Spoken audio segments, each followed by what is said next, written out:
සුබ දවසක් යාළුවනේ. කොහොමද ඉතින්? මේ දවස්වල මම විභාගයකට සූදානම් වෙන හින්දා හරියට වීඩියෝ එකක්වත් ඔයාලට අරගෙන ඉන්න බැරි වුණා. මුලින්ම ඒ ගැන සමාවෙන්න. මම කොහොමත් වෙඩි කතා නෑනි. අපි යමු වීඩියෝ එකට. අද කතා කරන්නේ අස්වනු අඩු අයට අස්වනු වැඩි කරගන්න පොඩි ටිප් එකක්. යාළුවනේ, ගහක් වැඩෙන්න මොනවද ඕන? වතුර, පොහොර, වාතය.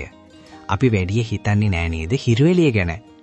නයිමිරිස් වගාවට හිරුවෙලියේ තියෙන වටිනාකම ගැන මම පුංචි පරීක්ෂණයක් කළා. නයිමිරිස් පැල කිහිපයක් හොඳින් හිරුවෙලිය වැටෙන තැනක සහ තවත් පැල කිහිපයක් වහලයක් යටින් තියලා සති කිහිපයකින් පසු ලබාගත් නිරීක්ෂණ සංසන්දනය කිරීමක් කරලා බැලුවා.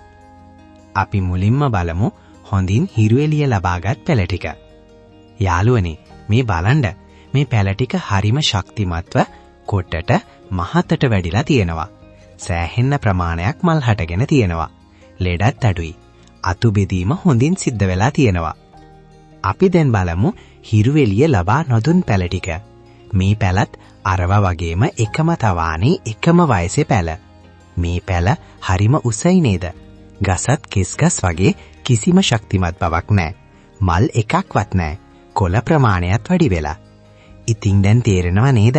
නයිමිරිස් වගාවට වගේ හැම වගාවකටම හිරුවෙලියේ තියෙන වටිනාකම.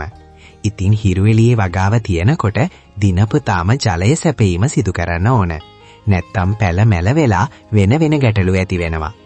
ඉතින් පුංචි වීඩියෝ එකක් වුණත් ඔයාගේ අසවැන්න වැඩි කරගන්න මේ වීඩියෝ එක ප්‍රයෝජනවත් වෙයි කියලා මම හිතනවා.